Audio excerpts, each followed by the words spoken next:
Agar sizda auditoriya bo'lsa, blogingiz bor, axlatlaringiz yaxshi, lekin sotuv qila olmayotgan bo'lsangiz, bu video siz uchun. Agar siz zapusk qilgansiz, lekin natija siz xohlagandek bo'lmagan yoki hozir natijalar orqaga ketgan bo'lsa ham, bu video sizga to'g'ri keladi. Yoki siz o'zingiz produktlaringizni, zapuskingizni qilmoqchi bo'lsangiz, lekin qayerdan boshlayman, nima ish qilishim kerak deb o'ylayotgan bo'lsangiz, bu videoni oxirigacha ko'rishingiz kerak. Bu videoda 2026-yilda zapusklar qanaqa ishlash haqida gaplashamiz. Oddiy kontent qiling, soting degan umumiy gaplar emas, real ishlaydigan instrumentlarni ichigacha ko'rib chiqamiz. Parnik nima, lead magnet qanaqa ishlaydi, nimaga faqatgina bitta vebinarga suyanib qolish xavfli, nimaga ayrimlarda 50 ming obunachi bor, lekin sotuv yo'q, qanaqa qilib yengilliklarni 6 oyda emas, 1-2 haftaning ichida qizdirib sotuvga tayyorlash mumkin. Video davomida bularning hammasini bosqichma-bosqich tushuntirib beraman. Oxirida bo'lsa katta komandasiz, lekin eng effektiv ishlaydigan Parnik modelini qanaqa ishlashini to'liq tushunib olasiz va sizga tayyor qadamlarni beramiz. Bir necha oy avval bu o'sha darslikni seminar formatida o'tganman.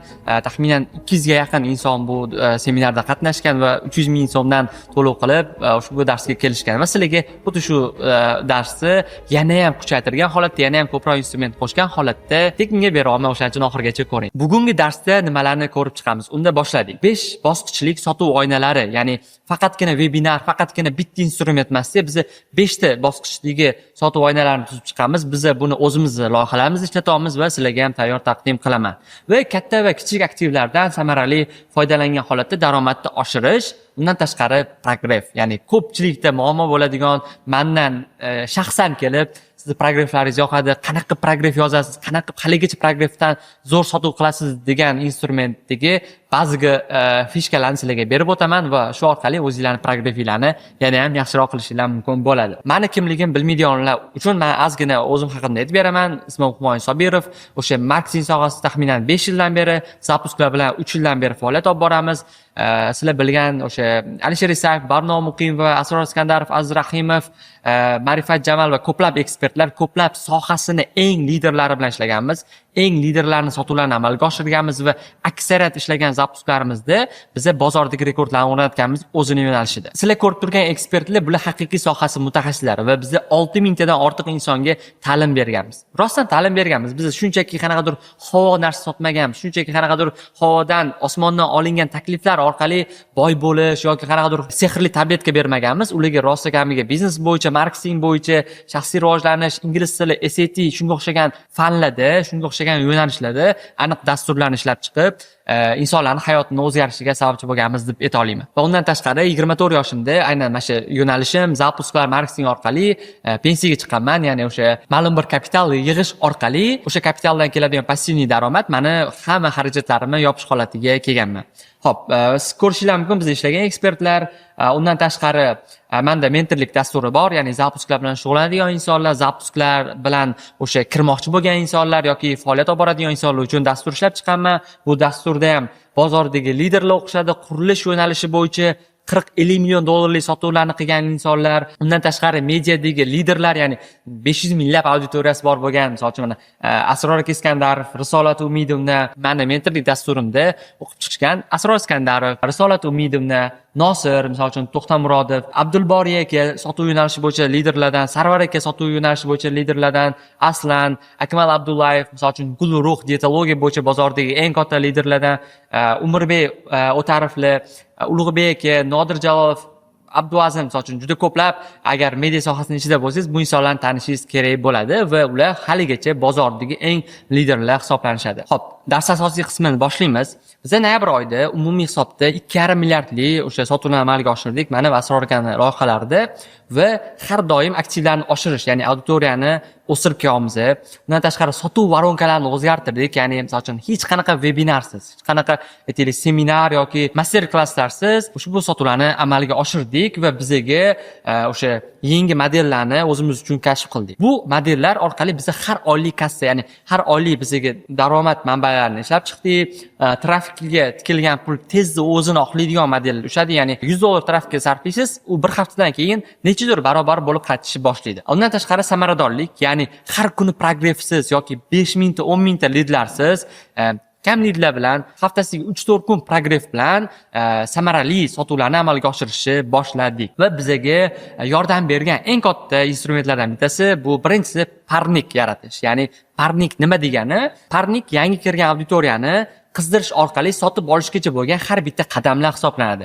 Ya'ni bu qanaqa bo'ladi? Misol uchun men o'zimni parnigimni sizlarga ko'rsatishim mumkin. Bitta inson kirdi va u sizga obuna bo'ldi. Obuna bo'ldi degani u sizni har kuni kontentlaringizni ko'radi degani emas, yoki sizni bir marta qayerdadir ko'rdi degani bu sizni produktingizni ertaga sotib oladi degani emas.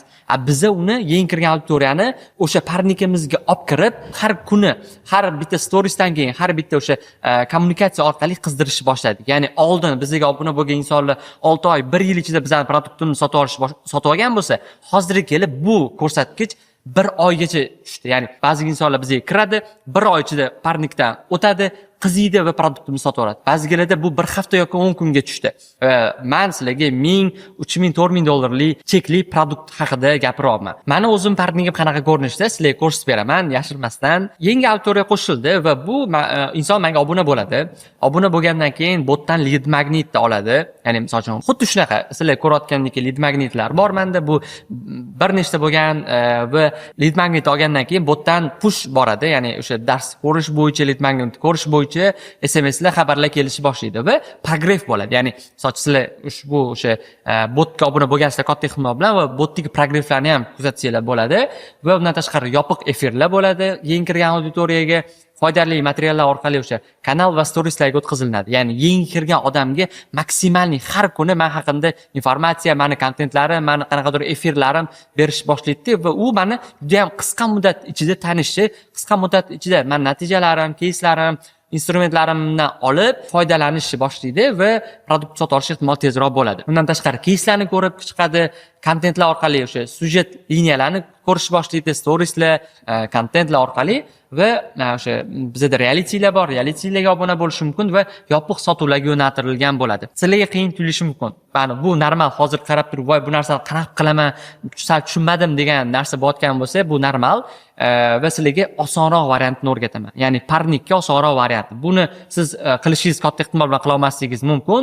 Boshlanishiga nima qilsa bo'ladi? Boshlanishiga bu eng oddiy varianti hozirgi kunda auditoriya yig'ish uchun ham, auditoriyaga o'zingizni ekspertligingizni ko'rsatish uchun ham va sotish uchun ham eng zo'r instrumentlardan bittasi bu lead magnet. Ya'ni siz ko'rayotgan lead magnet, ya'ni siz ham hozir ushbu lead magnetni ko'ryapsiz, xuddi shunaqa formatda lead magnet ishlab chiqasiz. Xoh ingliz tili o'qituvchisi bo'ling, xoh kasb o'rgatadigan inson bo'ling, xoh istalgan sohadagi mutaxassis bo'ling, o'zingiz yo'nalishingiz bo'yicha odamlarga qiziq bo'lgan mavzuda lead magnetni ishlab chiqasiz va lead magnet ichida offer bo'ladi, produkt bo'ladi va oxirida sotuv ham bo'ladi. Lead magnet ishlab chiqqandan keyin endi bu lead magnetni odamlar ko'rish uchun storieslaringizda, kanallaringizda PR qilasiz, progresslar ham amalga oshirasiz va o'sha ko'proq push qilishingizga to'g'ri keladi. Va undan keyin PR va infopovodlardan foydalanish. Hozirgi kunda infopovod, PRdan foydalanish aksariyat nafaqat zapuskada, marketingda ham juda kamdan kam holatda ishlatishayotgan instrument. Aslida bu men uchun va bizning loyihalar uchun eng ko'p ishlatadigan va eng katta yordam beradigan instrumentlardan bittasi bu qiziq bo'lgan infopovodlar, qiziq bo'lgan PRlar orqali har doim auditoriyani o'sha e'tiborda bo'lish, har doim auditoriya sizni kuzatish qiziq bo'lishiga olib keladi. Va undan keyin yangi kirgan auditoriya, deylik sizga 500 ta odam qo'shildi, 1000 ta odam qo'shildi, ular bilan efirlar, ular bilan o'sha sazvonlar, qanaqadir kommunikatsiya qilishni boshlaysiz. Hozirga kelib sizga yangi kirgan obunachini qancha muddat oldin kirganidan ko'ra qancha ko'p kasaniya bo'lgani muhimroq. Va albatta ko'pchilik e'tibor qaratmaydigan, lekin masalan men uchun, bizning loyihalar uchun eng katta sotuvga ta'sir qiladigan instrumentlardan bittasi bu keyslar. Ya'ni meni produktimda ham o'sha analiz qilganimizda eng katta ta'sir bu meni o'qigan o'quvchilarimning natijalari va men ishlagan insonlarning natijalari bo'lgan. Ya'ni odamlar masalan uchun Humoyinda o'qish uchun mana shuncha inson o'qigan ekan, shuncha bozor liderlar natijaga chiqqan ekan, masalan men ham o'qisam natijaga chiqsam kerak deb turib kelishadi. Rostdan ham aynan keyslar, aynan produktimga e'tibor qaratganligim menga ko'proq sotuv qilishimga yordam beradi. Bilasiz nima bo'ladi? Agar siz bu instrumentlarni ishlatmasangiz, sizga Reels orqali yangi auditoriya qo'shiladi va bu juda ko'p ommalashgan holat va ular 1-2 marta siz storiesni ko'radi yoki ko'rmaydi va u sizga obuna sifatida turaveradi. Ya'ni sizda подписчик ko'payadi. Raqamlarda 50 mingda, 100 mingda, 200 mingtalar bo'lishi mumkin.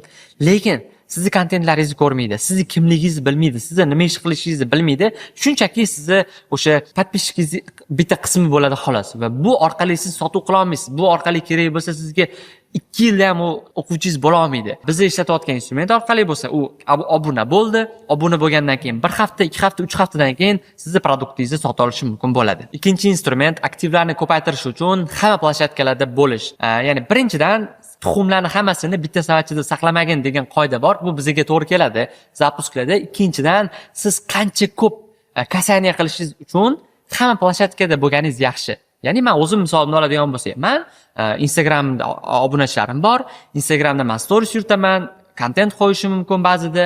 Undan tashqari men Telegramda kanalim bor, kanalimda post yozib turaman. Undan tashqari bot bor va undan tashqari YouTube'im bor. Tasavvur qiling, bitta inson keldi, yangi auditoriya va u meni birinchi o'sha lead magnetimni ko'rdi. Ya'ni men bilan yarim soat yoki 1 soat vaqtini o'tkazdi. O'tkazgandan keyin ertasi kuni mendan storiesim chiqdi. Meni darsimni ko'rgan odam meni storiesimni ham ko'radi katta ehtimol bilan. Storiesimni ko'rdi. Undan tashqari meni Telegram kanalimga o'tishi mumkin. Undan tashqari meni chiqqan podkastlarimni ko'rish mumkin va bir hafta 10 kunning ichida u sodiq auditoriyaga aylanib qolishi mumkin. Mening bilan bir 10 soat kontentlarimni ko'rsa yoki 5 soat kontentimni ko'rsa, sodiq auditoriyaga aylanadi va u meni bir oydan keyin yetarlicha tanishi mumkin bo'ladi. O'shaning uchun ham hamma planshetkalarda bo'lish bu sizga juda katta yordam beradi. Chunki agar sizda obunachi faqatgina Instagram bo'ladigan bo'lsa, u qaysidir payt sizni storiesga o'tkazib yuborishi mumkin. Qaysidir payt siz kontentlaringizni ko'rmasligi mumkin. Lekin siz sotuv qilayotgan paytingizda, siz produktingizni taklif qilayotgan paytingizda agar sizda u hamma planshetkada bo'ladigan bo'lsa, katta ehtimol bilan siz o'sha u insonga aloqaga chiqa olasiz. Katta ehtimol bilan aytaylik, Instagramingiz bloklanib qolsa yoki Telegramingizda nimadir muammo bo'ladigan bo'lsa, u boshqa planshetkangizda bo'ladi va boshqa planshetka orqali unga yo'l topa olasiz. O'shaning uchun ham hamma planshetkada bo'lishingiz, hamma planshetkada aktiv bo'lishingiz bu sizni o'sha kam obunachi bilan bo'lsa ham katta sotuvlar qilishingizga yordam beradi. Menda ko'p emas auditoriya. Misol uchun mana Instagramda hozir 40 mingga yaqinlashyapti. Telegramda ham 4 mingta inson bor. YouTube'da ham xuddi shunaqa 7 ming, 8 ming, lekin juda ham sodiq, hamma planshetkada doimiy kuzatadigan va meni biladigan, meni kimligimni yaxshi tushunadigan auditoriya yig'ganman. Menga qanaqadir 100 minglab, 200 minglab meni yaxshi tanimaydigan yoki prostani qayerdadir ko'rgan yoki motivatsiya uchun kuzatadigan insonlar menga kerak emas. Menga o'sha mutaxassislar va menga ertaga potensial mijozlar kerak va shunaqa insonlarni yig'ganman. Va men auditoriya yig'ayotganda ko'pchilik qilmaydigan ishi, ya'ni auditoriyani men pulga olib kiraman. Misol uchun ko'pchilik Reels orqali trafik olib kiradigan bo'lsa, men Reelsdan ham foydalanaman, lekin pulga o'sha trafik olib kiraman. Oxirgi o'sha trafik reklamli kompaniyamizda 100 million so'm ishlatdik trafik olib kirish uchun. Ulardan misol uchun biz mana Shohida Ibragimova, Risolat Umidovna, Shahruza Rustamova, Barnom Muqimova influencerlar uchun 3,5 ming dollardan ortiq pul sarfladik. Va ko'rishlar mumkin bu yerda men ko'rsatgan influencerlarning hammasi ayol auditoriya bo'lgan, chunki menga yangi ekspertlar ko'proq kirish kerak bo'lgan va oldinlari ko'proq erkak auditoriyani yig'gan bo'lsam, endi ayol auditoriyaga ham chiqish boshladim. O'shaning uchun ham bu instrumentlarni bu insonlardan progress orqali auditoriya olib kirdim. Balki siz ham shu insonlarni qaysidirini kuzatib, shu orqali menga obuna bo'lgan bo'lishingiz mumkin. Va undan tashqari podkast, misol uchun men har doim ishlatadigan instrument, o'sha 3 yildan beri ishlatadigan instrument bu har doim zapuskarimdan oldin PR uchun podkastlarga chiqaman. Birinchisi bu o'sha ketmon uchganlar, taxminan 50 ming oshiq prosmotr bo'lgan. Undan tashqari Bruzik TV, o'sha NQA podkast bo'lsin, juda ko'plab podkastlarga, qaysi turlarga tekinga, qaysi turlarga pul berib ham chiqaman va mana oxirgi podkastlardan bittasi bu asoschilar podkast bo'ldi va 50 mingdan ortiq o'sha prosmotr bo'ldi va PR uchun juda katta menga yordam berdi. Aynan sotuvlarim boshlanish paytida, sotuvlarim o'sha ochayotgan paytimda juda ko'plab insonlar mana shu podkastlarni ko'rgan va o'sha qaror qilishiga bitta instrument bo'lgan va sabab bo'lgan deb ayta olaman. Men analiz qilishni juda yaxshi ko'raman va oxirgi o'sha mentorligimda analiz qilganimda o'quvchilarni 95% meni kamida 1 soatlik yoki darsimni yoki lead magnetni yoki qanaqadir podkastimni ko'rishgan. Ya'ni uzoq daqiqali o'sha darslarimni ko'rishgan insonlar. Ya'ni atiga 5% gina inson, bu degani bir 3-4 inson faqatgina storieslar orqali produktga yozilgan. Bu juda katta narsani ahamiyatga anglatadi. Menga obuna bo'lgan insonga men albatta meni o'zimni darsligimni ko'rsatishim shart. Nimaga? Chunki u o'sha darsni ko'rgandan keyin menga ishonch paydo bo'lishi mumkin. Meni kimligim yaxshiroq biladi, meni natijalarim yaxshiroq biladi va meni keyinchalik produktimga yozilish ehtimoli balandroq bo'ladi. Uchinchisi, har bitta lead uchun kurash. Oldinlari shunaqa gap bo'lardi. Biz lidlarimizni 50% ga bog'lana olmadik, ulgurmadik degan so'zlar bo'lardi. Hozirga kelib aslida lid olish o'zi juda ham qiyinlashgan, lidlarni narxi oshib ketgan. Facebook yaqinda bergan statistikaga ko'ra, O'zbekistonda oxirgi 1 yil ichida lidning narxi 2 barobar qimmatlashgan. Ya'ni o'sha Facebookga bu raqami aniq raqamda hisoblanadi va zapusklarda ham tabiiyki lidlar narxi qimmatlashgan, lid olish oldingidan ko'ra ancha qiyin va bu bizni har bitta lid uchun kurashishimiz kerakligini anglatadi. Ya'ni men hayron qolaman, ba'zida o'sha sotuv bo'limlari bo'lsin yoki o'sha sotuv yetadiganlar bizda 10% konversiya bo'ldi deb maqtanish holatlari bo'ladi.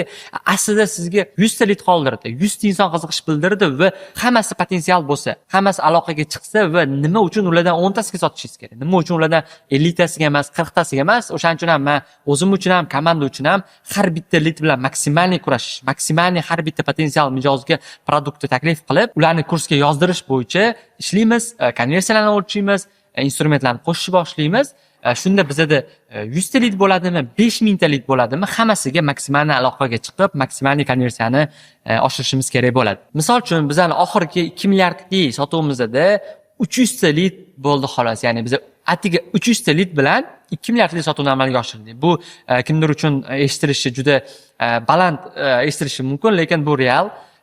Misol uchun 300 ta odamning ichidan taxminan 100 ta odam bizning produktimizga yozildi va shuni umumiy hisoblaganda 2 milliardlik sotuv bo'ldi. Ko'pchilik nima sotuv bo'lmayapti deganda aytishadi, telefon ko'tarmayapti, aloqaga chiqa olmayapmiz degan narsalar bor-da. Bizning holatda o'sha 300 ta liddan 97% ga aloqaga chiqilgan. Bu degani bir taxminan 10 tacha lidga aloqaga chiqila olmagan, ya'ni ularga misol uchun Instagramdan yozamiz, javob bermas, Telegram bo'lsin, telefon qilamiz, boshqa nomerdan qilamiz. Nima qilib bo'lsa ham aloqaga chiqishimiz kerak. Chunki u qiziqish bildirdi. U potensial mijoz va unga qanaqa bo'lsa ham aloqaga chiqish kerak. Nomerni xato kiritib qo'ygan, Instagramni yozmagan insonlargagina aloqaga chiqa olmasligimiz mumkin bo'ladi. O'shaning uchun har bitta lid uchun kurashish, unga aloqaga chiqish, unga produkt taklif qilish va sotishga harakat qilish kerak. Keyingi instrument bu Direct orqali ishlash sotuvlarni 20% dan bir necha barobargacha oshishiga yordam berishi mumkin. Biz buni o'zimiz ishlatamiz. Direct deganda qanaqadir faqatgina o'sha community manager qo'yib u kelgan savollarga javob berish emas. Direct bu alohida varonka, alohida instrument va biz buni qanaqa ishlatganligimizni ham sizga hozir ko'rsatib beraman. Direct orqali ishlayotganda ko'pchilik faqatgina shablon xabarlarni ishlatadi. Ko'pchilik misol uchun bitta inson qo'yib qo'yadi-da, kursga qiziqish bildirgan insonlargagina ro'yxatdan o'ting, mana aytaylik 10 ta odam yozgan bo'lsa, hammasiga bir xil shablon. Hammasi bilan qanaqadir sovuq insonga o'xshab gaplashish yoki kommunikatsiya qilmaslik, ba'zi holatlarda umuman javob bermaslik holatlari ko'p. Ya'ni aytishadi, maqtanib aytishadi ba'zilar, "Menda ulgurmayapman direct kelgan odamlarga javob berishga, qolib ketyapti lidlar, ularga aloqaga chiqa olmayapmiz" deyshadi va aslida bu bizani yo'qotayotgan foydamiz. Agar biz har bitta lid bilan, o'sha har bitta direktdagi inson bilan ishlaydigan bo'lsak, biz ularni o'sha potensial klientlarni mijozga aylantirishimiz mumkin bo'ladi. Va juda ham uzun tekstlar, misol uchun direktdan ba'zida keladi uzun shablon tekstlar. Misol uchun buni o'sha bizga kursga qiziqish bildiribsiz, kursimiz ichida mana modullar bor, kursimiz narxi manimcha, xolos siz yoziling. Ishlamaydi bu instrumentlar.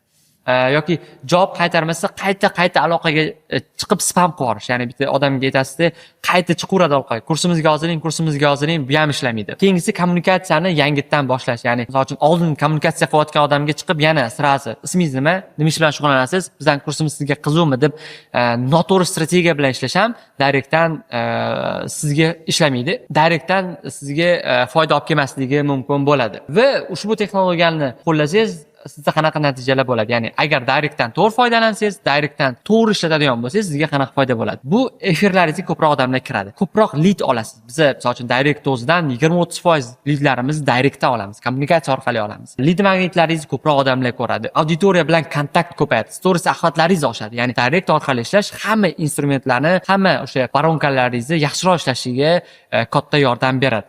Hozir men sizga direkt bo'yicha to'liq tushuntira olmayman, chunki direct bo'yicha o'zi bizning mentorligimda 1 soatlik darslar bor va hammasini sig'dirish iloji yo'q. Keyingi instrument bu produkt hamda offer. Ya'ni ko'pchilik ustida ishlamaydigan, ko'pchilik bir martagina amalga oshirib, boshida o'sha produkt ishlab chiqadi, boshida qanaqadir takliflarni ustida ishlaydi va shu bo'yi 2-3 yillab buni ustida ishlamaydi va bu sotuvni kamroq bo'lishiga sabab bo'ladi. Bizi har safar ishlaydigan, har bitta zapuskimizda e'tibor qaratadigan narsa bu produktimiz ustida ishlash va takliflarimiz ustida ishlash. Chunki bozorda aksariyat takliflar bir-biriga yaqin. Ingliz tilini oladigan bo'lsangiz, ko'p takliflar bir-biriga yaqin. Kasblarda ham takliflar bir-biriga yaqin. Chiqadi 2 oylik kurs, 2 oyda 12 ta dars, aytaylik haftasiga bittadan kurator bilan Zoom bor yoki bitiruv marosimi, sertifikat, undan boshqa narsa yo'q. Siz qanchalik taklifingiz kuchli bo'lsa, qanchalik taklifingiz ustida ko'proq ishlasangiz, shuncha sotishingiz ehtimoli balandroq bo'ladi. Produktingizni qiymati va taklifingiz shu darajada kuchli bo'lishi kerakki, sovuq auditoriya ham o'sha taklif olgandan keyin sizni produktingizga yozilishga tayyor bo'lishi kerak. Ya'ni shu darajada kuchli produkt ishlab chiqing, shu darajada oferingiz kuchli bo'lsin, birinchi marta sizni darsingizni ko'rayotgan odam sizni produktingizga yozilsin. Va bu uchun biz juda ko'p ishlaymiz, bu uchun bizda komanda ishlaydi, metodologlar bor, produkt bo'yicha alohida har doim uchrashuvlar qilamiz va produktimizni o'sha taklifini kuchli qilishga va natijaga olib chiqishga harakat qilamiz. Navbatdagi juda ham muhim bo'lgan qismga yetib keldik. Bu 5 bosqichli sotuv oynalari.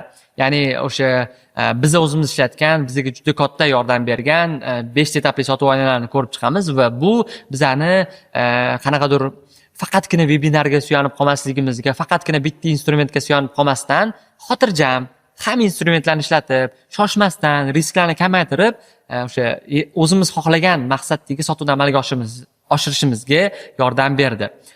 Xo'p, ulardan mana birinchisi eski bazaga aloqaga chiqish va ko'rishimiz mumkin. Bu nima degani? Har doim bizda oldin qiziqish bildirgan va oldin bizning produktimizga yozila olmagan auditoriya bo'ladi. Bular kerak bo'lsa o'nlab, yuzlab, minglab bo'lishi mumkin. Va ular ma'lum bir sabablarga ko'ra siz produktingizga yozila olmagan bo'ladi. Lekin va ularga qayta aloqaga chiqishingiz, qayta produktingizni taklif qilishingiz, siz oldin yozila olmadingiz. Mana shunaqa bo'lgan edi. Hozir biz produktimizni boshlayapmiz. Bizning mana qanday oferimiz bor. Agar sizga hali ham aktual bo'lsa, hali ham produktimiz sizga qiziq bo'ladigan bo'lsa, balki hozir yozilishingiz mumkin deb aloqaga chiqamiz va ulardan ham yetarli darajadagi sotuvlarni amalga oshirsak bo'ladi. Va biz buni har doim ishlatamiz. Har doim 10%, 15% lab sotuvlarni aynan eski baza orqali amalga oshiramiz va bu hech qanaqa rasxodsiz, hech qanaqa sizdan qo'shimcha aytaylik budjetsiz amalga oshirishingiz mumkin bo'lgan, sotuv qilishingiz mumkin bo'lgan instrument hisoblanadi. Misol uchun biz Astrorkani zapusklarida, o'sha oxirgi zapusklardan birida 5000 ta lit olganmiz va 5000 ta litdan biz taxminan 300 ta 400 tasi sotuv qilgan bo'lsa, ulardan 4,5 mingtasi produkt sota olmagan. Ma'lum bir sabablarga ko'ra, narx qimmatli qilgan, vaqt to'g'ri kelmagan, har xil sabablarga ko'ra va biz Avtodazon instrumenti orqali 5 o'sha 4,5 ming insonga aloqaga chiqdik. Ulardan misol uchun bir 10-20% yana qayta aloqaga chiqishdi, yana produktga qiziqish bildirishdi va o'tdan ham sotuvlarni amalga oshirdik. Tasavvur qiling, biz 4,5 mingta potensial mijoz qizigan produkt haqida xabari bor bo'lgan insonlarga aloqaga chiqamiz va ulardan deylik 2%, 3% yozilgan taqdirda ham biz uchun yaxshi sotuv bo'lgan bo'ladi. Ikkinchisi bu yordamchi, u misol uchun meni holatimda yordamchim aloqaga chiqishadi. Ya'ni o'sha potensial mijozlarga, oldin o'qigan insonlarga aloqaga chiqib, misol uchun mana yozilyapti. Assalomu alaykum Alisher aka, yaxshimisiz? Dekabrda 7-8-sanalarda yangi formatdagi mentorligim boshlanyapti. Agar sizga qiziq bo'ladigan bo'lsa, yozilsangiz bo'ladi. deb turib o'sha potensial mijozlarga aloqaga chiqiladi va o'tdan filtrdan o'tganlari, o'tdan qiziqish bildirganlari produktga yozilishi mumkin. Tabiiy, siz 100 ta odamga yozib chiqadigan bo'lsangiz, hammasi javob bermaydi. Hammasi qiziqish bildirmaydi. 100 tadan 10 tasi qiziqish, 100 tadan aytaylik 30 tasi qiziqish bildirsin, 10 tasi sotib olsin, bu zo'r natija. Misol uchun mana bitta case aytib beraman sizlarga. Robiya opa degan o'sha Xonda o'quvchim borlar, ular auditoriyalari yo'q, Instagramda nima deydi, akkauntlari zakriti, hech qanaqa blog ham yuritmaydilar, Telegram kanallari ham yo'q va aynan ushbu instrument orqali, ya'ni o'zlarining tanishlariga produktlarni taklif qilgan holatda 40 ming dollarga sotuv qilganlar. Ya'ni 8 ta odamga 5 ming dollardan produkt sotganlar, mentorstvalarni tadbirkor ayollar uchun produkt qilib va o'sha orqali 40 ming dollar ishlab ota-onalariga o'sha 40 ming dollarga uy sovg'a qilganlar, produkt mentorstvada o'qiyotgan vaqtlarida. O'shaning uchun bu instrumentni istalgan odam, istalgan produkti bor bo'lgan inson qo'llasa, yaxshi foyda beradi deb o'ylayman. Navbatdagi instrument bu predzapis instrumenti, ya'ni biz webinar yoki seminar asosiy sotuvini ochishdan oldindan tayyor bo'lgan, qizib kelgan va produkt zarur bo'lgan odamlarga produktimizni taklif qilish. Ya'ni misol uchun bizda webinar deylik 1 yanvar webinar reja qilgan bo'lsak, biz undan 1 oy oldin, 20 kun oldin predzapis ochamiz va predzapisda, misol uchun mana Asror akada ko'rishingiz mumkin, 528 ta odam predzapis orqali ro'yxatdan o'tgan. Misol uchun men o'zimda ham 100 dan ortiq insonlar predzapis orqali ro'yxatdan o'tadi va ularga biz sotuvlarni qilishni boshlasak bo'ladi. Va bu ham misol uchun ertaroq sotuvlarni qilishni boshlashimizga o'sha asosiy sotuvdan oldin bizada nechtadir inson o'quvchilar yig'ilishiga katta yordam beradigan instrument hisoblanadi va ularga albatta qulay narxda produktni taklif qilishimiz kerak bo'ladi. Uchinchisi bu YouTube lead magnetlar. Ya'ni menga juda ham ko'p yordam bergan va har doim yaxshi sotuv qilishimga yordam bergan instrument bu lead magnet. Ya'ni sizlar ko'rib turgan video ham aslida lead magnet hisoblanadi. Ya'ni bu potensial mijozga beriladigan o'sha pulli yoki bepul foydali produkt. O'tdan mijoz darslikni ko'radi, qanaqadir foyda oladi, qanaqadir aytaylik o'sha ekspert haqida ma'lumotlarni oladi va ro'yxatdan o'tib produktga yozilishi mumkin bo'ladi. Bu yerda gap men sizlarga aytaman-da, agar siz rostdan kuchli ekspert bo'lsangiz, agar sizni produktingiz rostdan ham kuchli bo'lsa va siz qiymat berishingizga ishonchingiz komil bo'ladigan bo'lsa, siz sotishingiz kerak. Soch men ishonaman produktimga, men o'sha produktim natijaga chiqishiga ishonchim komil, chunki yuzlab insonlar natijaga erishgan bu produkt orqali hayoti o'zgargan, katta o'sha zapuslarni amalga oshirib kelishgan va bu yerda har bitta ko'rayotgan inson produktimga yozilsa, qiymat ola olishiga ishonchim komil. O'shaning uchun ham men hech qachon sotishdan uyalmayman. Lead magnet deganda ko'pchilik shablon, qanaqadir PDFlar, qanaqadir 5 minutlik darslar yoki hech kimga qiziq bo'lmagan darsliklarni berish orqali o'zini reputatsiyasiga ham zarar keltirishi mumkin va odamlarga qanaqadir keraksiz narsa berish orqali, qiymatsiz, go'shtsiz narsa berish orqali hech qanaqa sotuv qila olmaydi. O'shaning uchun lead magnet deganda mana misol uchun biz lead magnet yozamiz. Bitta dars yozishimizdagi, misol uchun aytaylik, syomkaga ketamiz, 200 dollar ketishi mumkin. Montajga yana xuddi shuncha summa ketishi mumkin. Undan tashqari komanda ishlayapti va darsga tayyorgarlik, prezentatsiya hammasi maksimalniy foydali, har bitta ko'rayotgan odam foyda olishini xohlayman va ertaga u inson, ya'ni sizlar ketkazayotgan vaqtingizga rozi bo'lishinglarni xohlayman va bu men uchun ham foydali bo'ladi. Va lead magnet asosiy maqsadi bu sovuq auditoriya yoki endi kirgan auditoriyaga progress vazifasini ham bajarib berishi mumkin. Ya'ni lead magnet sizni 2-3 haftalik progress vazifasini bajarib beradi va bu sizni tikkan pulingizni srazi o'zini oqlashiga, bir necha barobar oqlashiga yordam berishi mumkin bo'ladi va undan tashqari auditoriya ham olib kiradi. Misol uchun o'zimning lead magnetlarimdan bittasi bu mana 2,5 milliardlik zapus tahlili, ya'ni Asror akaning zapuslarini tahlilini qilib berganman. O'sha bozorda ko'pchilik Asror akani bilganligi uchun va zapuslarimiz kuzatayotganligi uchun bu tahlilni qilganman va mana raqamlarni ham ko'rsataman sizlarga. Umumiy lead magnet ko'rganlar 3200 ta bo'lgan va bu o'sha lead magnet tagida mentorlik dasturiga havola ham berganman va shu orqali 110 ta biz lead olganmiz va ulardan taxminan 30 ta 40 ta atrofida sotuvlar bo'lgan. Ya'ni buni o'zingizlar hisoblab olsanglar bo'ladi. Va lead magnet qilishdagi xatolar. Lead magnet juda ham qisqa bo'lib qolishi yoki juda ham uzun bo'lishi. Lead magnet 5 minut, 10 minut bo'lishi xato. Lead magnet 1,5 soat, 2 soat bo'lishi ham xato. Endi bu video qancha bo'lishini men bilmayman, o'sha 1 soat atrofida bo'lsa kerak. Faqat foydali bo'lishi ham xato, faqat shablonlarni berish xato. Ya'ni lead magnetda albatta sizlar ko'rayotgan lead magnetga o'xshab boshida tanishtiruv, muammolarni olib chiqish, o'tda misol uchun kontent qism va oxirida sotuv qismi ham bo'lishi kerak. Va keyslar albatta bo'lishi kerak, keyslarni ko'rsatish kerak va mijoz uchun roadmap berish kerak bo'ladi va keyingi bosqichga ham o'tkazish kerak. Ya'ni videoni ko'rgan odamlar uchun keyingi bosqich bo'lishi kerak. Va vahima qilib olib kirib, lekin yetarli qiymat bermaslik albatta kerak emas va bu sizning reputatsiyangizga minusga ishlab qoladi. O'shaning uchun ham men vahima qilib men sizlarga qanaqadir narsa o'rgataman deb turib bitta kirgan odamga 5 minutlik video beradigan bo'lsangiz, bu hech qanaqasiga sizga foydaga ishlamaydi. Lead magnet yana bitta zo'r tarafi bu har bitta tikkan dollaringiz o'zini oqlashi va sizga bir necha barobar qaytishi. Ya'ni biz zapuslarda matematika ishlatamiz. Bizda har bitta o'sha zapusdagi tikilayotgan pul raqamlashgan, har bitta progressimiz raqamlashgan, har bitta aytaylik o'sha ishlatayotgan instrumentlarimiz raqamlashgan va dashbord shaklida bizga ko'rinib turadi. O'shaning uchun ayta olaman, mana biz hozirgi o'sha yaqin ishlatayotgan lead magnetimizda ham taxminan 1000 dollar atrofida pul ishlatdik. Undan 5000 inson Instagramimizga obuna bo'ldi va o'sha 5000 inson lead magnetimizni ko'rdi va taxminan hozirgi kunda bir 30 ta atrofida 30 ga yaqin sotuvlarni amalga oshirdik. Ya'ni bu ishlaydigan aniq instrument. Hop, keyingisi bu efirlar, ya'ni webinar, master-klasslar, Zoom, seminar bilan hammasi ishlaydigan muhim instrumentlar. Agar sizda auditoriya katta bo'ladigan bo'lsa, webinar ishlatsangiz bo'ladi. Agar sizda auditoriya kamroq bo'lsa, Zoomlar, seminarlar yoki o'sha master-klasslar orqali ham foydalansangiz bo'ladi. Men hammasini eshitaman, ham instrumentlar orqali sotuvlarni amalga oshiramiz. Misol uchun oxirgi zapuskimizda 2 marta zoom qildik va u yerdan ham yaxshi sotuvlar bo'ldi. Misol uchun men Kazdevdan ro'yxatdan o'tganlar bilan zoom razbor qildik va u yerda men sotish maqsadim yo'q edi, lekin ko'pchilikga qiziq bo'lgani uchun produktimni taklif qildim. 24 ta lit oldik va ulardan taxminan 18 atrofida sotuv bo'ldi. Va Bliski Druzya degan uchun ham zoom qildik va ulardan ham lit oldik va ulardan ham sotuvni amalga oshirdik. Va keyingi instrument bu o'sha seminar instrumenti bor. Seminar orqali ham sotuvlarni qilsa bo'ladi va seminarda juda ko'p insonlar, juda ko'p o'quvchilarim ishlatadi. Misol uchun mana Abdulboriy aka seminar orqali sotuvlarni amalga oshiradilar.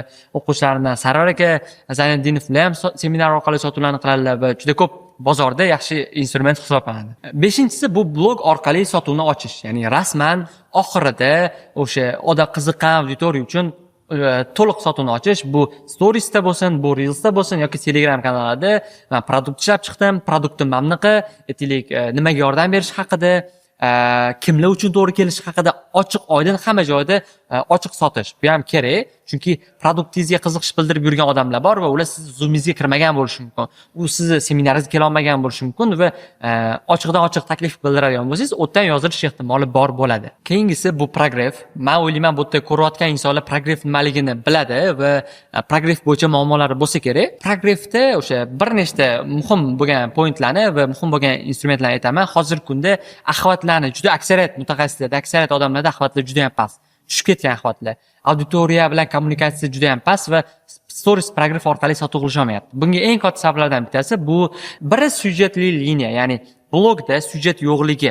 Ya'ni blogingiz juda ham monoton bo'lib qolgan. Har kuni chiqib bir xil narsani takrorlash, har kuni chiqib qanaqadir live kontentlar chiqib qatga zavtrakka borganingizni ko'rsatish, kim bilan uchrashganingizni ko'rsatish yoki juda zerikarli bo'lgan storieslar orqali odamlarni e'tiborini jalb qilib turish hozir juda ham qiyin.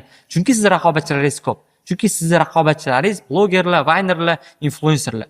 Agar siz ham sizning auditoriyangiz doimiy kuzatishni xohlaydigan bo'lsangiz, blogingizda xuddi serialga o'xshab syujetlarni tashkil qiling. Bu bo'lishi mumkin qanaqadir loyihangizni amalga oshirayotganligingizni ko'rsatish. Bu bo'lishi mumkin vazn tashlayotganligingizni ko'rsatish. Bu bo'lishi mumkin aytaylik maqsad qo'ygansiz, o'sha maqsadingizga qarab ketayotganligingizni ko'rsatish. Xuddi serialga o'xshab odamlarda syujet bo'lishi kerak va siz syujetingizni doimiy kuzatib, ertaga o'sha bo'yicha siz storiesni kutish kerak. Masalan, men o'zim buni juda ko'p ishlataman. Aytaylik, menda o'sha pensiyaga chiqqanimni syujet qilganman, pensiyaga chiqish bo'yicha nima ishlar qilyapman, qat'iy investitsiya qildim, nimalarni qilyapman, o'sha bu investitsiya qancha pul olib kelyapti menga, shu narsalarni ko'rsatish orqali auditoriya doimiy kuzatgan, doimiy stories safatlarim baland bo'lgan va sotuvlarni amalga oshirganman. Ushbu syujetdan yana bittasi bu men o'sha Bliski Druzyada ishlatdim o'tgan potokda. Bu 2 oyda 7 milliard so'mlik sotuv qilish bo'yicha challenge qildim. Ya'ni bu reja, ya'ni bu 2 oyda 7 milliard sotuv amalga oshmadi. Taxminan yarim amalga oshdi va reja qilib ko'rsatdim. Men shunaqa challenge qilyapman, shuni yoritib boraman dedim va 3,5 mingta storiesdan 1,5 mingta odam challenge-ga qo'shildi. Tasavvur qiling, 1,5 mingta odam har kunlik storieslarimni ko'rdi. Har kunlik men nima reja qilayotgan bo'lsam, qanaqa ish qilayotgan bo'lsam ko'rishdi va ajotaj juda ham zo'r bo'ldi va uni narsani yoritib bordim va eng qizig'ini aytaymi? Bitta ham odam natijani so'ramadi. Ya'ni odamlarga siz o'sha challenge-ga natijasi qiziq emas, odamlarga protsess qiziq, odamlarga nima ish qilayotganligingiz qiziq, odamlarga qancha sotuv qilganingiz qiziq emas. O'shaning uchun bu instrument juda katta yordam beradi. Undan yana bittasi biz Asror akada ishlatganmiz va bu butun bozorda, media bozorda shov-shuv bo'lgan reklamli kompaniyalardan bittasi. Bu 30 kunda 100 ta reels orqali 100 mingta auditoriya olib kirish. Bu hamma ko'rgan, bu orqali bir oyning ichida 100 mingta auditoriya olib kirganmiz. 100 mingta deganda bu prosta Vine orqali yoki qanaqadir prikol kontent orqali emas, konkretniy mutaxassislik kontentlar orqali kerakli potensial mijozlarni olib kirganmiz va bu ham aynan syujetli liniya orqali bo'lgan. Bir martalik qanaqadir hype'lar orqali, qanaqadir o'sha arzon PR-lar orqali topga chiqa olish qiyin emas. Men sizga aytaman, istalgan odam hype qilishi mumkin, istalgan odam o'sha axvatlarni bir marta ko'tarib olishi mumkin. Lekin har doim topda turish, har doim odamlarning e'tiborida turish bu juda ham qiyin va hamma qila olmaydigan ish. O'shaning uchun ham men o'zim strategiyamda, o'zimning mentorligim, o'zimning blogim uchun qilgan strategiyamda menda 1 yil ichida qanaqadir sotuvlarni qilib olib yo'q bo'lib qolish emas, har doim o'sish. Masalan, menda birinchi sotuvlarim 300-400 saxovat bilan bo'lgan. Keyin 800 saxovat bilan taxminan 80 ming sotuvni amalga oshirganmiz. Keyin axvatim 1,5 mingtaga ko'tarilgan story saxvatim. Keyin 3 mingta, mana hozirgi taxminan 5 mingta axvat. Men u rejam bo'yicha yaqin misol uchun 6 oyda 10 mingta, undan keyin 20 ming, 30 ming, balki 100 minglab axvat ham bo'lishi mumkin, lekin men buni bir marta bo'lishini xohlamayman, doimiy o'sishini xohlayman. Yana bitta Prography instrumenti, men shaxsan o'zim ishlatagan instrument, bu o'zimni natijalarim, o'zim olgan uylar, mashina, qanaqadir material narsalardan ko'ra men o'zimni o'quvchilarimga ko'rsatishim. Misol uchun men aytaylik, mashinamni anchadan beri yangilamadim. Misol uchun men aytaylik, birinchi o'sha dadamlarga sovg'a qilgan mashina bor, keyin o'sha mashinani haydab yuraman, ularga boshqa mashina olib berdim va qo'pol qilib aytganda men o'zim mashinam emas, dadam mashinalarini haydab yuraman va menga qiziq emas hozir kelib qanaqadir yangi mashina olish va bu menga PR uchun ham unchalik katta yordam bermaydi. Lekin men o'zimni o'quvchilarimni rezultatlarini qilsam, misol uchun bir necha o'quvchilarim BMW'si bor, Mercedes bo'lsin, BYD'lari bo'lsin, o'sha erishgan natijalari, ular uy olganlarini, ular o'sha katta summalar ishlaganlarini ko'rsatishim menga bu ko'proq yordam beradi. Meni kuzatayotgan odamlar meni erishgan natijamdan ko'ra, meni o'quvchilarim erishgan natijasi ularga ko'proq trigger bo'ladi. O'shaning uchun blogda bu narsani ko'proq yoritib boraman. Sizlarning vaqtinglarni ko'p olmagan holatda instrumentlarning hammasini iloji boricha qisqaroq va go'shtliroq qilishga harakat qildim va albatta men sizlarga o'rgatgan instrumentimni, o'rgatgan o'sha taklifimni o'zim qilmasam bo'lmaydi. Ya'ni, misol uchun o'zim ham lead magnetni oxirida sizlarga produktimni taklif qilishim kerak. Va men o'ylayman, bu hamma bilgan, bu yerda ko'rayotgan odamlar oxirida produkt taklif qilinishini bilgan va savol bo'lgan. Bu produkt menga to'g'ri keladimi, yo'qmi degan savol bo'lgan bo'lsa, bu normal va bu to'g'ri. Endi siz hozir taxminan yaqin 5-10 daqiqani ichida bu produkt sizga to'g'ri keladimi, bu produktdan nima olishingiz mumkinligi haqida eshitasiz va to'g'ri kelsa yozilasiz, to'g'ri kelmasa muammosi yo'q, yozilmasangiz ham bo'ladi. Xo'p, bu mentorlik dasturi qanaqa? Mentorlik dasturi ichida nimalar bor? Kimlar o'qigan? Qanaqa natijalarga erishishingiz mumkin? Shularning hammasini birma-bir ko'rib chiqamiz. Agar mentorlikda o'qigan insonlar bo'lsa, sizlar bu yog'ini ko'rmasanglar ham bo'ladi. Lekin o'qimaganlar bo'lsa, albatta ko'ringlar. Eng kamida produkt haqida xabaringlar bo'ladi. Bu dastur kimlar uchun to'g'ri keladi? Zamonaviy kasblarda faoliyat olib borib, ya'ni o'sha media sohasida zapuslarga kirmoqchi bo'lgan insonlar, ya'ni prodyuser sifatida kirmoqchi bo'lgan insonlar. Men sizga bitta narsa aytaman. Men o'ylardim, yaqin o'sha 6 oy, 1 yil oldin o'sha prodyuserlar ko'payib ketdi. Men prodyuserlarni chiqarishni to'xtatishim kerak. Bozorga ancha ko'payib ketdi deb o'ylardim. Aslida hozir kelib kuchli prodyuserlar kam va talab katta. Ya'ni menga misol uchun yolg'on bo'lmasin, haftasiga kamida 2-3 ta katta auditoriyasi bor bo'lgan kuchli ekspertlar yozishadi. Zapus qilasizmi, ishlaysizmi deydi. Afsuski men ishlay olmayman. Afsuski menda resurs tarafdan ham yoki vaqt taraflama ham imkoniyatim yo'q. Ko'p proyekt olishga отказ berishga majbur bo'laman va kimnidir tavsiya qilishim ham qiyin. Chunki hamma topoviy prodyuserlarda ekspertlari bor va yangi proyekt olisha olmaydi. O'shaning uchun bu soha hali bo'sh. Prodyuser sifatida faoliyat olib borishga hali bozor yetarli darajada katta. O'shaning uchun ham meni, misol uchun Abduazim Ramziddinov, men o'zimda o'qigan mentorstvomda, undan keyin bizlarning komandada ishlagan, o'sha investitsiya bo'yicha kurslarni qilgan, umumiy hisobda $500 ming dan ortiq zapuslarni amalga oshirgan inson, ya'ni o'sha media sohasidan o'tganlar, Aslan misol uchun shogirdlarimdan Aslan bizlarning komandada ishlagan, komandada ishlayotgan vaqtida mentorstvomga yozilgan, mentorstvomda o'qib, keyin o'sha Akmal aka Abdullayev bilan birgalikda o'sha prodyuserskiy center qilishgan, ular sotuvlarni amalga oshirishgan. Mana hozir shaxsiy brend bo'yicha xizmat ko'rsatishadi. Ular ham misol uchun $1 million dan ortiq zapuslarni amalga oshirishgan. Nodir aka Jalolov, Nodir aka meni SMM bo'yicha produktni o'qiganlar. 4 yil avval Cambridgeda marketolog bo'lib ishlab yurgan paytimda SMM bo'yicha kurs qilganman. SMM bo'yicha produktni o'qiganlar. Bu paytda bilgan $300-400 bo'lgan. Keyin 2 yil avval marketing bo'yicha mentorstvomda o'qiganlar. Ya'ni marketing bo'yicha mentorstva qilganman, birinchi potokni o'qiganlar. Tasavvur qiling, mana SMM kirishiga ham qanaqadir ozgina bo'lsa ham sababchi bo'lganman. Keyin marketingga o'tishiga ozgina hissam qo'shilgan va keyin zapusk bo'yicha ham mentorstvomda o'qiganlar. Ya'ni meni 3 ta produktimni o'qiganlar va men hozir bozordagi zapusk bo'yicha liderlardan bittasi hisoblanadi va natijalar juda ham zo'r, juda ham tez o'syaptilar. Ular ham aynan o'sha keyslardan bittasi va Komron Yo'ldoshev, misol uchun Komron aytaylik o'sha zapusklar bilan shug'ullanganlar va keyin o'sha produktimni o'qib yana ham sotuvlari oshib hozirgacha katta zapuslarni amalga oshirib keladilar. Va ekspert o'zini produktini qilmoqchi bo'lgan insonlarga juda ham to'g'ri keladi. Ulardan mana misol uchun Risolat Umidovna zapusklar bilan shug'ullanadi. Risolat auditoriyasi juda ham katta, mendan oldin ham juda ko'p o'qishdan oldin ham katta sotuvlarni qilgan va mani produktimni o'qigandan keyin sotuvlarni oshishiga ozgina bo'lsa ham yordam bo'ldi, yangi produktlarni qilishiga, komanda yig'ishiga aynan mentorlik dasturida yordam berdi.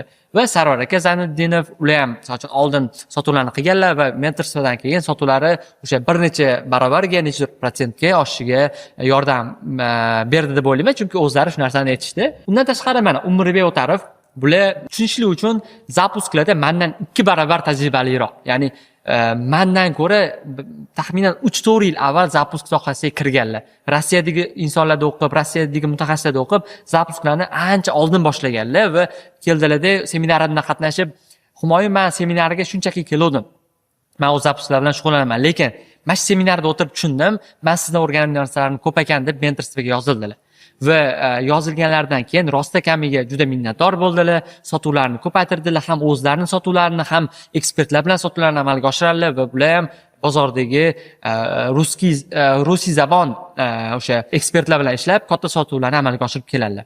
Va Abdulboriy aka bular ham sotuv bo'limlarini qurish bilan shug'ullanadilar. Undan tashqari o'zlarini produktlari ham bor. Biz hamkorlikda ham ishlaganmiz. Sotuv bo'limini qurib berganlar bizga. Undan tashqari Asror aka Iskandarov, bular ham menimcha ko'pchilik tanisa kerak. Mani gruppovoy mentorstvomni ham o'qiganlar. Undan tashqari birga bir mentorstvomni ham o'qiganlar va undan keyin biz hamkorlikda ham ishladik. Ya'ni odatda menda o'qigan odamlar keyingi produktlarni ham sotib oladi, ko'pincha qiymat olishganligi uchun. Keyingisi bu zapusklar bilan shug'ullanib kelayotgan insonlar. Ya'ni bu yerda tabiiyki zapusklar bilan shug'ullangan, oldin ham sotuvlarni qilgan insonlar bo'lishi mumkin va u insonlarga ham to'g'ri keladi. Misol uchun mana Gulruh zapusklar bilan meni mentorstvomga ketishdan oldin ham shug'ullanganlar, yaxshi sotuvlarni qilganlar, lekin mentorstvoga kelgandan keyin sotuvlar bir necha barobarga o'sganlar, yangi instrumentlar, yangi texnologiyalar orqali maktablashish jarayoni bo'lgan va sotuvlari oshgan. Bundan oldingi aytgan insonlarim ham aynan Komron, Umrbek aka yoki risolatda olishimiz mumkin. Ularda ham oldin zapusklar bilan shug'ullanib, sotuvlar oshishiga yordam bergan. Va aytishim mumkin, zapusklar bilan shug'ullanayotgan odamlar uchun hammasi yengillik bo'ladimi desa, yo'q. Hammasi yengillik bo'lmaydi, lekin tasavvur qiling, siz 30% yangi narsa oling yoki bitta instrumentni olib o'sha narsani qo'llang, siz to'layotgan pulingiz o'zini oqlashiga men ishonchim komil. Ya'ni bitta zo'r instrument olsangiz-da va o'shani qo'llaydigan bo'lsangiz, sotuvingiz 10 ta, 20 ta ko'paysin, ketkizgan pulingiz o'zini oqlab oladi. O'shaning uchun ham zapusklar bilan shug'ullanayotgan har bitta insonni o'qishi kerak deb o'ylayman, to'g'risi aytaman. Keyingisi bu qurilish sohasida yoki boshqa yo'nalishlarda sotuv qiladigan insonlar. Bizda mana qurilish bo'yicha Behzod Umarov Qo'yliq bozori, katta Qo'yliq o'sha uylarini sotuvda amalga oshiradilar. Anchadan beri ishlaydilar. Bular misol uchun Behzod mana qurilishda gigantlardan bittasi, taxminan 50 milliondan ortiq sotuvlarni amalga oshirgan edi. Oxiri gaplashganimda balki undan ham oshgan bo'lishi mumkin. O'zi uchun bir nechtalab uylarni olganlar, misol uchun mashina ko'p natijalarga erishgan, produktimni o'qish yordam bergan bu zapuskga kirishga. Undan tashqari Shohjahon mani eng zo'r keslarimdan bittasi. Shohjahon 2024-yil mentorstvoga yozilganlar, yo'q 2025-yil mentorstvoga yozilganlar. May oyida produktni o'qib, 2025-yil oxirida 6 oy ichi qurilishda zapusklar bilan shug'ullanib, $1 million dan ortiq sof daromad ishlagan. Ya'ni bu hozir eshitilishi juda ham nerealniy bo'lishi mumkin. Bu qanaqadir balandparvoz eshitilishi mumkin, lekin shu narsa bo'lgan. Shu narsa orqali ham o'ziga BMW X5, undan tashqari uylar kapital qilgan va bu yagona. Men misol uchun bu case men o'zimda ham bo'lmagan. Men o'zim ham misol uchun 6 oyda erishmaganman. Bu 3-4 yil muddat ketgan. Va bu hech qaysi o'quvchimda bo'lmagan. Faqatgina Shohjahonda bo'lgan va ko'rayotgan bo'lsanglar, sizlarda ham bu case bo'lish ehtimoli juda ham kam. Lekin 6 oyda bo'lmasin, 1 yilda bo'lsin, 2 yilda bo'lsin, 3 yil, 5 yil bo'lsin, bu zo'r natija deb o'ylayman. Va $1 million bo'lmasa ham, misol uchun 10 ming, 20 ming, 50 ming, 100 ming qanchadir so'm ishlab, qo'shimcha daromad manbaini tashkil qilsangiz bo'ladi. Bu produkt shunaqa ishlab chiqilgan, zapuskga noldan kirib kelgan bo'lsangiz ham to'g'ri keladi. Ya'ni noldan kirib kelgan bo'lsangiz ham, o'sha A dan Ygacha har bitta qadamlarni, har bitta etaplarni to'liq ko'rib chiqqanmiz. O'sha ekspert topish, kelishuv, produkt ishlab chiqish, progressli auditoriya olib kirish, sotuv, bitiruvgacha to'liq kirilgan. Undan tashqari misol uchun O'zbekiston bozorida bemalol 30 mingdan 100, 200 ming, 300 ming dollarlargacha sotuvlarni amalga oshirish uchun hamma instrumentlar berilgan. Ya'ni siz zapusk bilan shug'ullanayotgan bo'lsangiz ham to'g'ri keladi va kam obunachi orqali katta zapusk qilmoqchi bo'lsangiz ham bu instrument sizga to'g'ri keladi. Va bir vaqt o'zida tizimli zapusklarni qilmoqchi bo'lsangiz, ya'ni masalan biz doimiy tizimli zapusklarni qilganmiz, doimiy zapusklarni qilib kelamiz va doimiy shu orqali daromad qilamiz va xodim boshqarish, samaradorlik, bundan tashqari bitta mahsulot yoki bitta ekspert bilan uzoq muddat ishlash, katta zapuslarni qilish, yaxshi strategiyalarni tuzishni to'liq o'rganib chiqasiz. Bizni bu dastur tuzayotganda onlayn formatda 50 ta dars bo'lishni reja qilgan edik. 50 ta mukammal produkt qilishni reja qilgan edik. Bizning rejamizdan ham o'tib ketdi. 70 ta dars yozilgan. 70 ta juda ham ko'shli, misol uchun har xil tema chuqur kirilgan. Ya'ni buxgalteriya qism, yuridik qism, progress razborlari. Men aytamanki, hozir men produktimga shu daraja ishonchim komil, shu darajada produktim yaxshi ko'raman va natijaga chiqishiga ishonchim komil. Men bemalol ayta olaman sizga foyda berishini va foyda olishingiz. O'shaning uchun ham nima deydi, bandiki sotadigan odam kam bo'lsa kerak. Mavzular 70 tadan ortiq darslar va amaliyotga asoslangan bo'ladi. Yana bitta fishkasi bu amaliyotga asoslangan. Siz mentorsiz davomida o'zingizni zapuskingizga amalga oshirasiz, sразу feedback olasiz. Har bitta etapdan keyin amaliyotda qo'llaysiz, sразу feedback olasiz. Qo'llaysiz, kurator tarafdan feedback olasiz. Men bilan uchrashuvlar, gruppovoy yoki Zoom formatidagi uchrashuvlar bo'ladi. Bu formatingizdan kelib chiqib va o'sha darslarda qatnashgan faol o'quvchilarga biz o'zimiz ekspertlar topib berishga yordam beramiz. Katta keyslarga taklif qilamiz. Yoki community bo'ladi. Ya'ni o'sha siz bilan bir xil fikrlaydigan, o'sayotgan odamlar bilan birgalikda o'qiysiz va ulardan fikr almashasiz va bu ham sizga katta yordam beradi. Va undan tashqari qo'shimcha spikerlar bor. Masalan, o'zim ustozim Azizakar Rahimov darslari bor, Sarvar Zayniddinov, undan tashqari Asror Iskandarov, Risolat, ko'p mutaxassislarni o'zim aytgan, o'zim ularga mana dars yozib bersangiz yaxshi foydali bo'ladi deb aytgan darslarni qabul qilasiz va qo'lga kiritasiz. Ya'ni shunaqa holatlar bo'lgan, prosta ular kelib turib o'zini xohlagan mavzuda dars o'tmaydi. Produktni bitta qismi sifatida dars o'tib berishgan. Dasturning modullari haqida unaqa ko'p to'xtalib o'tirmayman, lekin mana ketma-ketlikda o'zingiz to'xtatib o'qib olsangiz ham bo'ladi. Biz hamma etapiga kirganmiz. Hamma yangi instrumentlar, analizlar bo'lsin, produkt ishlab chiqish, blogging, storieslar, kanal yuritish, trafik olib kirish, influencerlardan to'xtala olmayman. Targetdan yoki o'sha reelslardan olib kirish bo'lsin, progress moduli, komanda bilan ishlash, bu ham o'zim yaxshi ko'rgan modullardan, sotuvga tayyorgarlik, besplatniklar, mana sizga aytgan lead magnetlarim ichiga juda ham chuqur kiramiz. Sizlar misol uchun lead magnet nimaligini bildinglar, lekin uni qanaqa qilish bo'yicha chuqur darslar bor buning ichida. Varonkalar, sotuv, o'sha produkt ustida ishlash. Aynan ushbu darslar bizada misol uchun yuzlab insonlarni katta zapuslarni qilishiga, misol uchun bizning o'quvchilarning orasida katta onlayn shkolalarda ishlaydigan insonlar bor. Misol uchun Prep o'zida Behzodga katta oborotlarni qilishadi. Qalamda ishlagan Abdulaziz, misol uchun Ivrat akademiyada ishlagan Shamshod, mutolaa loyihasini o'sha PM misol uchun Muhammad, undan tashqari Registon xususiy maktabining marketologi Elmurod aka, Cambridge o'quv markazi marketologlari o'qigan. Bilmayman, media sohasidagi ko'plab insonlar o'qib chiqishgan. Qurilish yo'nalishida bundan avval aytgandek yana ekspertlar bor. Keyslar bo'yicha o'zingizlar o'tib bemalol o'sha kanaldan ko'rib chiqsanglar bo'ladi. Va biz o'quvchilar o'sha bozordagi lider, bozordagi zapusk sohasidagi lider ekspertlarni orqasida turib kurslarni qiladigan insonlar hisoblanadi. Misol uchun Husan aka Mamasaidovlarni, Abdukarim Mirzayev prodyuserlari, Abror Ahmedov prodyuseri, Kozimxon To'rayev bo'lsin, Nur Ismoilov, Lingua Barno, Muxtasar English, Lola Zununova, Alisher Isayev, Risolat Umidova, bularning hammasini o'sha bizning o'quvchilar, endi men bilmayman hozir sizlar ko'rayotgan paytda ishlashyaptimi yo'qmi, lekin qaysidir qismda ishlashgan va qaysidirlar bilan haligacha ishlab kelishyapti. Xo'p, produkt qanaqa? Produktda bizda ikkita tarif bor. Offline va onlayn formatdagi dastur bor. Bu dasturni to'liqroq ma'lumotni siz ro'yxatdan o'tadigan bo'lsangiz, bizda menejerlarimiz, o'sha konsultant menejerlarimiz yordam berishadi. Ular sizga to'liq dasturni aytishadi va sizga qaysi format to'g'ri kelishini to'liq tushuntirib berishadi. Shundan kelib chiqib, xohlasangiz siz onlayn formatga yozsangiz bo'ladi, xohlasangiz siz offlayn formatga. Ikkalasida ham produkt bir xil, ikkalasida ham produkt rezultatga olib chiqadi. Ozgina farqlari bor. Uni ham siz o'sha menejerlar bilan gaplashganda to'liq tushuncha hosil qilishingiz mumkin bo'ladi va agar sizga produkt to'g'ri kelgan bo'lsa, ro'yxatdan o'tmoqchi bo'lsangiz, ushbu darsda tagida havola bor. Havola orqali ro'yxatdan o'ting. U yerda bir nechta savollar bor. Hamma savollarga javob bering. Biz uchun filtr qilishga va siz bilan tezroq kommunikatsiya qilishga yordam beradi va agar yoziladigan bo'lsangiz, yaqin orada siz bilan ko'rishamiz. Xudo xolasa darslarda ko'rishib, birgalikda katta zapusklarni, katta rekordli zapusklarni amalga oshiramiz. Hammaga rahmat, salomat bo'ling.